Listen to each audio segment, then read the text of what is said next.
Canarias 2.0.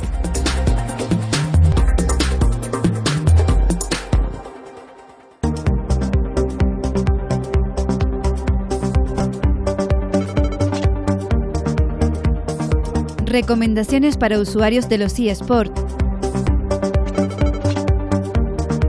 Tecnología canaria al servicio de las empresas. Cactáceas invasoras, una amenaza para nuestra biodiversidad. Última Informática, referente en soluciones tecnológicas. Digitalización de empresas. Programa de investigación Agustín de Betancourt.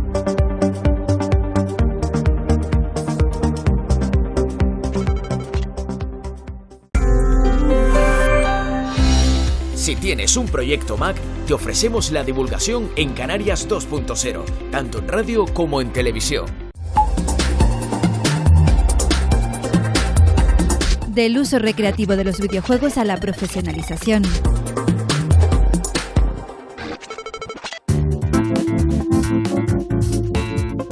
Los avances experimentados por las tecnologías de información y comunicación han provocado cambios en la forma de entender y consumir los medios de comunicación. Los videojuegos no han sido ajenos a estos cambios. Un ejemplo de esa evolución en el consumo de videojuegos es el que se ha producido en los deportes electrónicos o eSports. Dicho fenómeno propone el paso de los videojuegos entendidos como entretenimiento a su concepción como evento social, espectáculo y, en última instancia, competición profesional. Si comparamos el uso que se hace de los videojuegos en casa a nivel de ocio con el que se hace a nivel profesional de los eSports, tenemos que tener en cuenta que una persona que se dedica a jugar a los eSports normalmente va a dedicar muchas más horas porque está trabajando, se está preparando para hacer su trabajo. Son equipos profesionales que cuentan la mayoría de las veces entre la mayoría de las veces no, casi siempre con entrenadores, con psicólogos, están muy preparados. Ahora es una profesión como otra cualquiera, no tenemos que tener ningún miedo, ninguna preocupación porque es una realidad que está ahí. Lo que tenemos que hacer es intentar adaptarnos e ir viendo pues qué ventajas tiene y qué problemas puede terminar generando.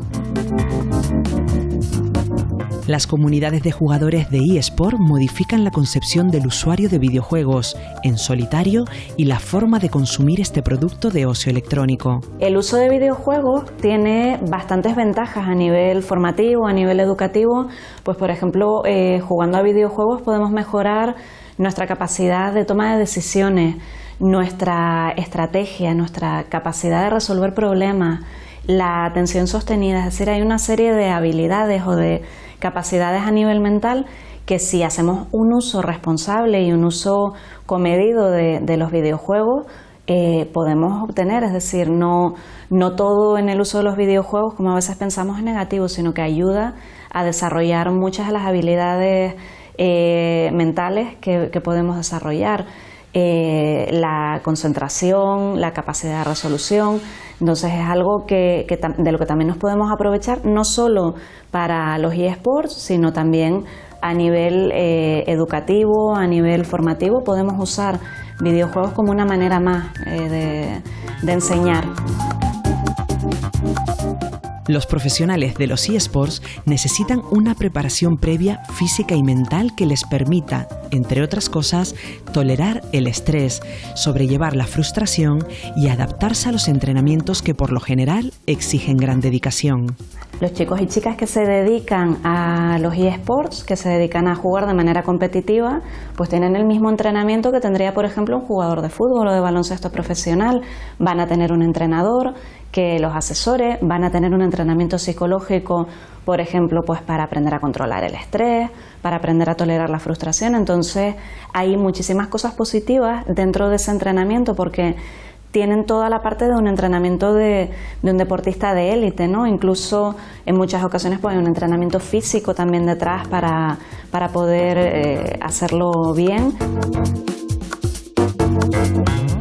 Los jugadores profesionales distribuyen el tiempo de entrenamiento bajo el asesoramiento personalizado para evitar exponerse a posibles consecuencias. Todo esto evidentemente tiene una cara B, ¿no? El uso de videojuegos, si es excesivo, se puede convertir en un problema. De hecho, recientemente se ha incluido dentro del catálogo de trastornos, enfermedades mentales, como una adicción. Entonces, no hay que olvidar que la mayoría de los videojuegos están diseñados para actuar sobre nuestro sistema de recompensa cerebral, con lo cual es relativamente fácil que si no controlamos el tiempo de uso se genere un problema. Es decir, aportan beneficios, aportan diversión, pero hay que hacer un uso controlado de ellos.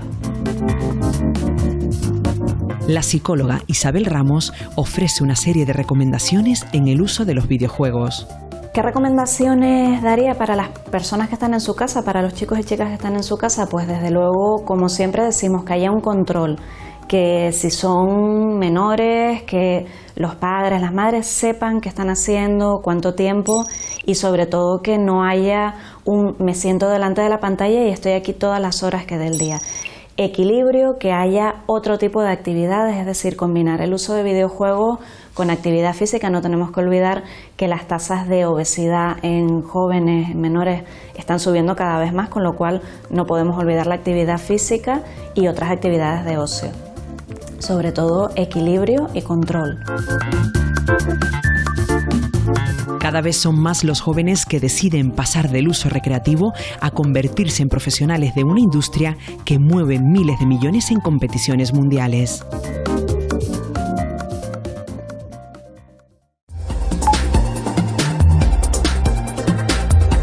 Importancia del mantenimiento y seguridad de los ordenadores. Alicios Informáticos es una empresa canaria que se dedica a asesorar e implantar sistemas informáticos adaptados a las necesidades de cada cliente, desde una pequeña empresa a grandes corporaciones. Planifican, desarrollan y ponen en marcha el equipo informático óptimo para cada organización. Y además velan por su protección frente a ataques cibernéticos. Para optimizar sus servicios, Alicios Informáticos acaba de lanzar un nuevo producto, Alcon Keep Safe, un sistema de observación y mantenimiento informático que garantiza el alto rendimiento, la fiabilidad y la durabilidad de equipos y redes. Como un producto dedicado o pensado para el empresario y para cualquier persona que para su trabajo necesite de un ordenador y que ese ordenador esté constantemente, digamos, al 100% de su capacidad. Es un producto que está diseñado para dar la máxima recursos a la máquina constantemente y cubre cualquier tipo de necesidad que pueda tener una persona que trabaja con este tipo de herramientas. Desde la seguridad, el que no seamos atacados y estemos constantemente actualizados. Un call center, por si acaso tenemos algún tipo de duda. También tenemos monitorización constante de la máquina para intentar evitar ataques o directamente darnos cuenta de un fallo antes de que realmente se produzca. Alcom Keep Safe es un sistema de monitorización constante que detecta y previene los problemas. Permite realizar auditorías de software y hardware en tiempo real. Detecta grietas en el sistema que podrían hacer surgir fallos. Corrige y previene. Esto es un ejemplo del control de aplicaciones que tiene la herramienta.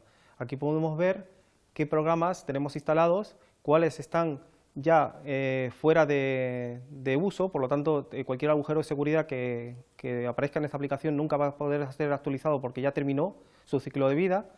Este es un caso en el cual el próximo año sabemos que hay 148 programas que el próximo año van a dejar de tener o va a morir su ciclo de vida y 644 aplicaciones que sabemos que ya tienen una fecha de final de ciclo de vida del programa. Por lo tanto, desde la aplicación controlamos qué aplicaciones hay instaladas en todos los ordenadores y cuáles deberían de ser desinstaladas porque en estos momentos ya su ciclo de vida ha terminado.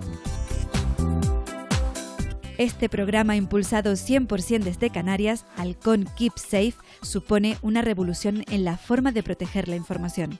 Una respuesta tecnológica a cualquier amenaza, capaz de ver lo que las empresas tardarían semanas en detectar.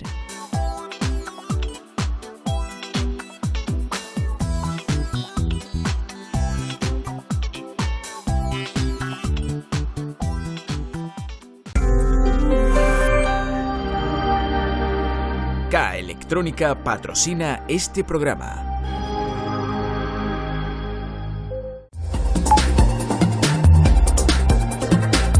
El Cabildo de Tenerife advierte sobre el uso de plantas foráneas.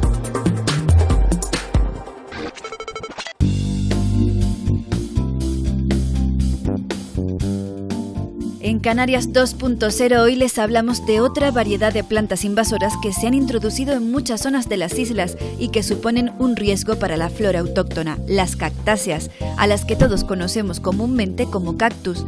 Acompañamos a Elizabeth Ojeda, técnico de Medio Ambiente del Gobierno de Canarias, y a José Alberto Delgado, técnico de Biodiversidad del Cabildo de Tenerife, a una zona ubicada en el sur de la isla, donde han proliferado este tipo de plantas que suponen una grave amenaza para la biodiversidad insular.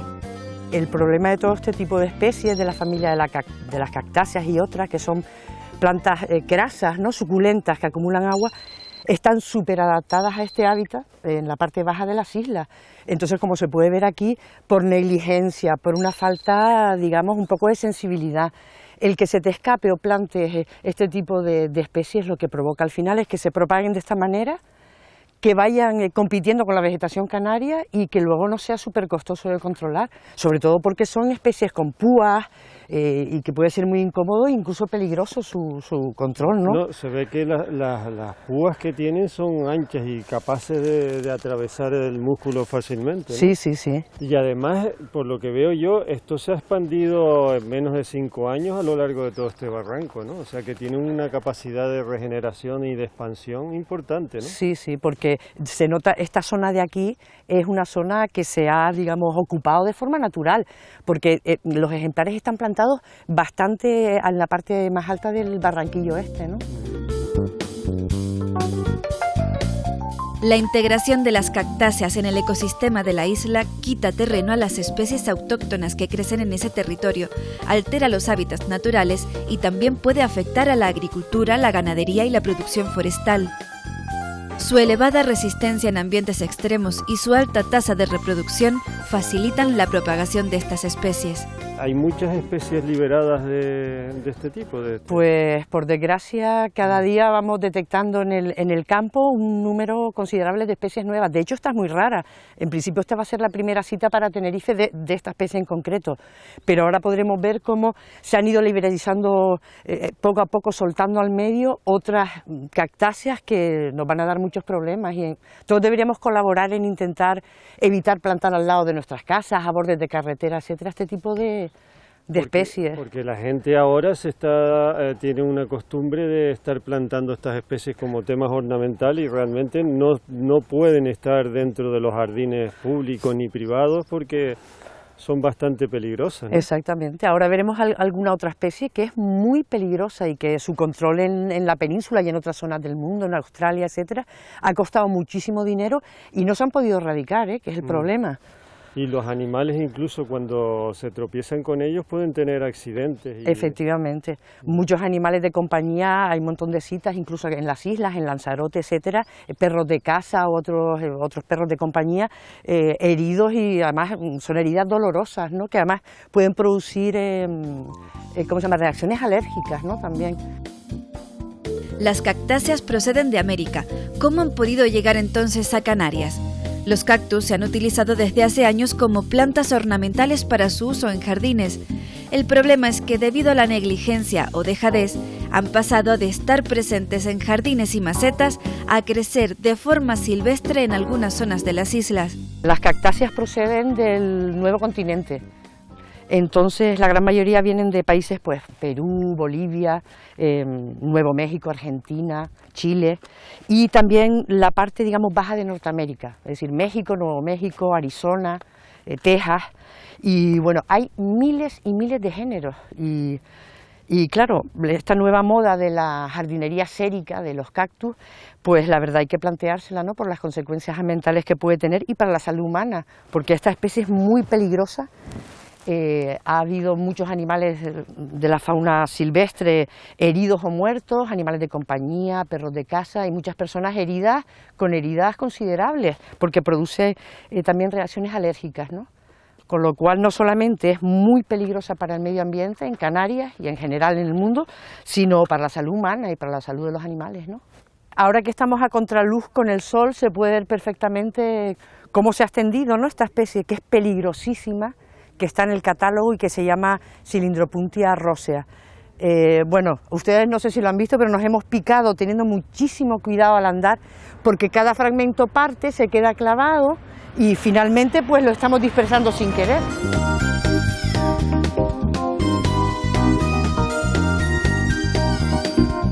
La Unidad de Biodiversidad del Área de Medio Ambiente del Cabildo de Tenerife se encarga de las labores de control y erradicación de estas especies invasoras. Ya preparan una actuación en esta zona de la isla. La forma de abordar la limpieza de este entorno debe ser minuciosa. Las cactáceas tienen una gran facilidad para enraizar y propagarse, también mediante las semillas de sus frutos. El tema es que puede que muchos fragmentos de la especie estén, digamos, camuflados bajo la masa de herbáceas esa de ahí. Ese es el cerrillo, que es una especie nativa de Canarias. Bueno, de hecho, fíjense que esto se ha regenerado, esto es vegetación toda nativa con la que están compitiendo, balos y tal. Se camuflen ahí y por mucho que hagamos unas actuaciones de control, no podamos eliminar todos los ejemplares y volverían a brotar. Entonces probablemente haya que hacer una limpieza profunda e ir como trozo a trozo. En general se suele ir desde las partes más alejadas, menos densas en la especie, hacia el foco, ¿no? Hay veces que se utiliza la quema para el control de algunas especies, pero en muchas especies invasoras, sobre todo estas, las cactáceas, que son muy crasas y acumulan mucha agua, pues no resulta nada efectivo. Aparte que las quemas controladas siempre hay que tener mucho cuidado, no sea que se puedan extender, ¿no? Porque rebrotan rápidamente y de manera incluso con más potencia. Cada fragmentito pequeño de esta tunera india, de esta Opuntia dileni, que está en el catálogo, es una especie del catálogo de invasoras, pues cada fragmentito puede enraizar luego y producir una nueva planta, ¿no? Otro ejemplo de cactáceas que quedaron instaladas en nuestro territorio son las pencas y tuneras. Fueron introducidas en nuestro archipiélago por sus frutos comestibles. Ha habido dos tuneras que se han aprovechado en nuestra cultura cuando había mucha hambruna, conocidas como las pencas. Esas especies, mientras estén contenidas en un suelo agrícola controlado por el hombre, no causan peligros o daños al medio ambiente. El problema es cuando esas especies escapan de los terrenos de cultivo y avanzan por los espacios naturales y acaban compitiendo con la flora autóctona y ocasionando graves desequilibrios en la naturaleza. Como conclusión, podríamos decir que este tipo de plantas son extremadamente peligrosas para el medio natural, ¿no? Efectivamente, porque en Canarias nuestro clima, digamos que es muy afín a los lugares de origen de estas cactáceas que vienen del Nuevo Mundo, ¿no? Y aquí proliferan de una manera, vamos, brutal, como se puede ver aquí, con el consiguiente daño ecológico. Y además es necesario que que todo el mundo sepa que parte de estas especies, de las que hemos visto hoy, están absolutamente prohibidas, su tenencia, su uso, su comercialización, y desde luego es más que negligente el plantear hoy en día este tipo de cultivos sin ningún tipo de confinamiento y dejándolos en el medio que proliferen. La prevención y la alerta temprana constituyen la mejor manera de evitar la proliferación de nuevas invasiones, evitando el daño ambiental y el coste económico que suponen las campañas de erradicación. Los ciudadanos debemos ser conscientes del peligro que entraña el uso de plantas invasoras para la jardinería. Lo recomendable sería la utilización de plantas autóctonas de la misma zona donde se ubica el terreno.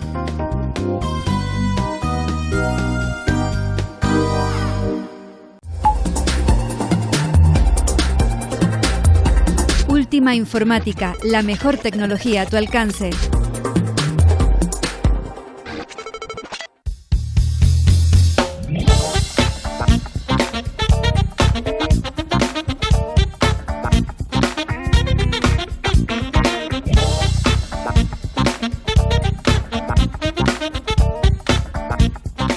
Última Informática está ubicado en dos puntos, en Santa Cruz de Tenerife, en el centro comercial Nivaria, y también nos encontramos en Las Palmas de Gran Canaria, en el centro comercial Arena. Tenemos equipos muy sencillos para trabajo en casa, a nivel ofimático, trabajo a nivel educativo, de lo que serían pues niños, sus actividades escolares, a luego lo que serían usuarios más profesionales, ya sean arquitectos, diseñadores gráficos, youtubers, influencers, todo este tipo de clientes, digamos, también los podemos atender nosotros aquí.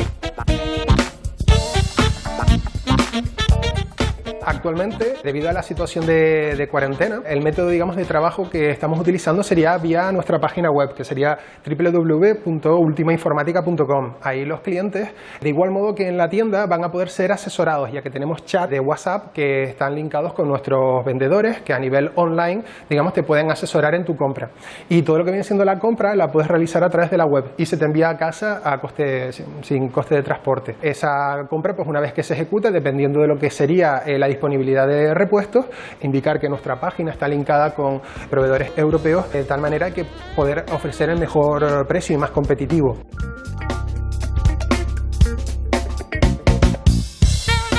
Si un cliente, por ejemplo, quiere unas máquinas con unas características especiales, nuestros compañeros del departamento comercial le asesorarán en base a todas esas características que él busca, de acorde a lo que sería el mercado actual, si hay disponibilidad de esos elementos, e incluso le van a aportar pues ideas para poder complementar lo que sería su compra, siempre ajustándonos a lo que sería ese presupuesto. Una vez finalizado su pedido, se mandará, digamos, a solicitar estos repuestos y una vez lleguen a nuestro establecimiento, se realiza el montaje de su ordenador y una vez quede todo perfecto y hayan pasado pues todos los test que nosotros realizamos en nuestro taller para tener un control de calidad de nuestro producto, se envía a su domicilio.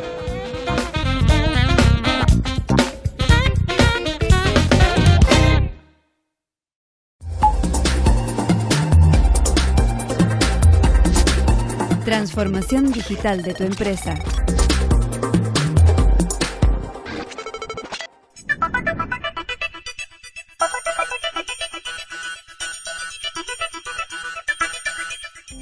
Vamos a sustituir el concepto transformación digital por un concepto más relacionado con la digitalización de modelos de negocio. Y esto realmente es porque muchas veces cuando hablamos de transformación digital, una pyme, un autónomo, una micropyme, que es realmente el sector empresarial en el que nosotros nos movemos, puede entender que ese concepto está hecho para grandes corporaciones y encima emparejado o asociado a grandes inversiones en infraestructura.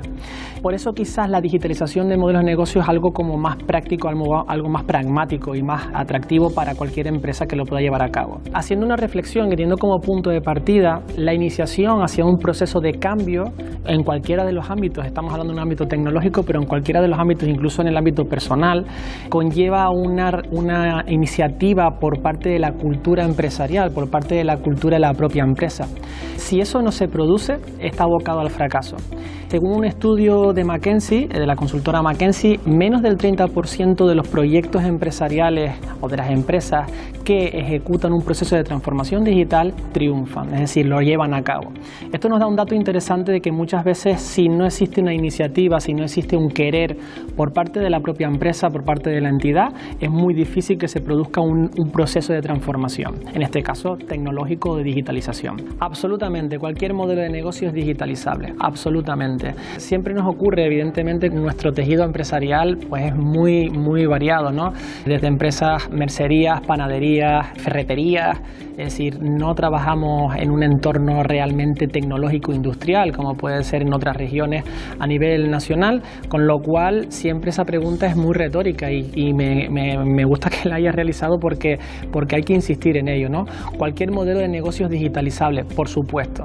No hay que olvidar que ahora mismo nos encontramos en un proceso donde la digitalización te permite estar conectado con tus clientes, te permite ser más competitivo, te permite ser de alguna forma más eficiente en tu proceso de trabajo, con lo cual establecer unas líneas de mejora en un modelo de negocio siempre es positivo, con lo cual cualquier modelo de negocio tiene posibilidades de ser digitalizado y existen herramientas, insisto, gratuitas y también de pago que te permiten llevar a cabo esa posibilidad. Evidentemente, el proceso de transformación digital podemos recurrir a empresas profesionales, que evidentemente existen, las hay, son muy efectivas, pero no tiene por qué ser un proceso así. Es decir, puede hacerlo una persona o un autónomo puede hacerlo de forma autónoma, nunca mejor dicho, de forma individual, analizando su modelo de negocio. Creo que existe a día de hoy herramientas suficientes, existe formación, existen cursos, existen tutoriales que nos permiten de alguna forma poder implementar ciertas herramientas en nuestra empresa. Evidentemente, si realmente nuestro objetivo pasa por implantar un sistema muy complejo, pues sí que podría ser la necesidad de requerir a una empresa especializada en ello, pero en el caso de establecer de digitalizar ciertos procesos de mi modelo de negocio, no necesariamente se requiere la presencia de una empresa especializada, sino más bien el análisis o interés por parte de la persona que lo vaya a realizar a través de información que podemos encontrar en las redes. Mi consejo efectivamente es que por lo menos lo intente, ¿vale? Es decir, al final es cierto que la propia palabra digitalización, si hablamos con personas que no están duchas en la materia o que no tienen esa familiaridad con las nuevas tecnologías, puede resultar de alguna forma un poco una barrera, ¿no? Puede resultar un poco de miedo al respecto. Sin lugar a dudas hay que intentarlo, porque la experiencia nos dice que una vez que comienza el proceso de digitalización, los beneficios son inmediatos y eso se ve. Entonces, a partir de ahí sí que existe una motivación por parte de las empresas y se establece como algo rutinario y sistemático en sus procesos de negocio.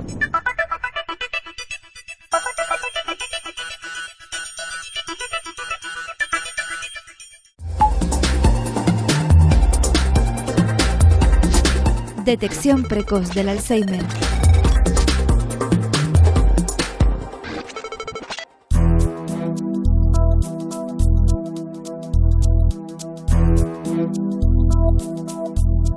El doctor en biotecnología e investigador de la Universidad de La Laguna, Daniel Víctor Gebel, dirige un proyecto Agustín de Betancourt que tiene como objetivo desarrollar un método fiable y no invasivo para el diagnóstico temprano de la enfermedad de Alzheimer. El Alzheimer es una patología que lleva muchos años de desarrollo, inclusive antes de que aparezcan los síntomas ya tiene un periodo de incubación de alrededor de 10 a 15 años, que se llama periodo prodrómico, en el cual no hay síntomas, pero ya está la enfermedad. Por lo tanto, es imperioso, es sumamente ventajoso poder detectar en ese estadio la enfermedad. Y por otro lado, detectarla a través de métodos no cruentos, no invasivos y en lo posible económicos y en lo posible que sean realizables en cualquier ámbito hospitalario sin necesidad de una instrumentación compleja. En el mundo hay más de 5 millones de pacientes que padecen Alzheimer. Estimativamente en la región Canarias hay por lo menos 30.000 personas afectadas por Alzheimer, solo por Alzheimer, que es un tipo de enfermedad neurodegenerativa. En España, por tomar el nivel nacional, hay alrededor de 1 millón de casos.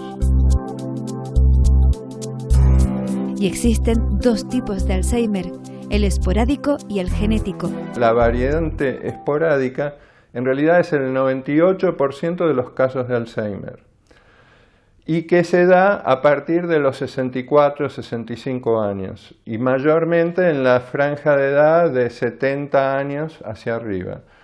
Cuanto más envejecida está la población, más tasa de Alzheimer está presente. Hay otro tipo de Alzheimer, que es el Alzheimer, llamémoslo familiar o hereditario, que es el 1% de los casos y que se da en otra franja de edad. Se da entre los 40 y los 60 años. El objetivo de la investigación del Dr. Gebel es encontrar un método que permita diagnosticar el Alzheimer antes de que se empiecen a manifestar los primeros síntomas. Su estudio se centra en los pacientes que padecen Alzheimer esporádico. Cuando la patología está en un estadio avanzado, en realidad no hace falta ningún estudio porque un neurólogo o un psiquiatra ya clínicamente puede prácticamente hacer el diagnóstico. Pero cuanto más temprano es el estadio, o inclusive en este estadio prodrómico donde no hay síntomas y sí hay enfermedad, estos métodos convencionales no tienen la sensibilidad necesaria. El Dr. Gebel y su equipo han estudiado en la sala de autopsia el cerebro humano. En la región del hipocampo han detectado 500 moléculas diferenciales que podrían servir para hacer un diagnóstico temprano de la enfermedad de Alzheimer. El reto es lograr identificar estas moléculas sin necesidad de abrir un cerebro, sino a través de un análisis de sangre. En base a lo que nosotros hemos observado previamente, esperamos verificar en un estudio más amplio de pacientes, 150 pacientes, que esto mismo se puede demostrar a nivel de sangre, es decir, hacer una extracción de sangre y a partir de aislar determinadas fracciones de la sangre y buscar determinadas moléculas, verificar lo que nosotros ya observamos en el hipocampo, en el cerebro. Se trata de un proyecto de gran envergadura y calado social en el que participan hasta 7 equipos interdisciplinares, entre ellos el Hospital Universitario de Canarias y el Hospital Universitario de la Candelaria, el Grupo de Biología Molecular, el Instituto de Tecnologías Biomédicas o el Grupo de Biología de Sistemas. Además, todos los proyectos Agustín de Betancourt cuentan con una empresa colaboradora, en este caso es la Clínica Neurológica Privada Dr. Antonio Alayón.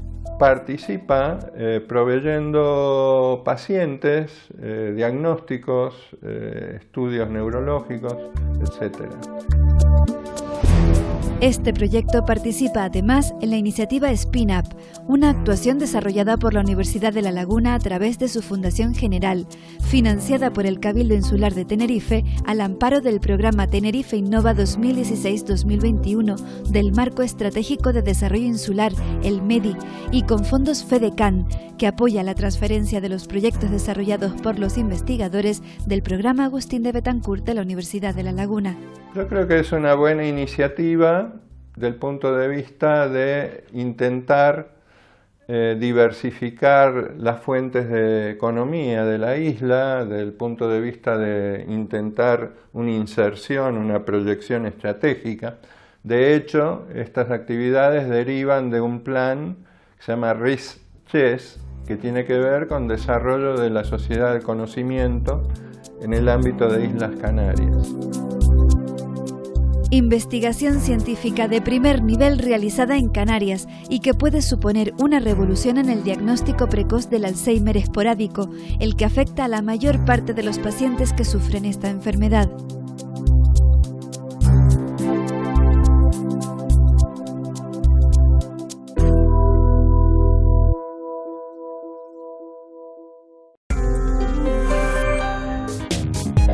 Convoco, la aplicación móvil para la comunicación masiva e inmediata, patrocina este programa. Canarias 2.0. Toda esta información y mucho más a través de nuestra página web y nuestras redes sociales.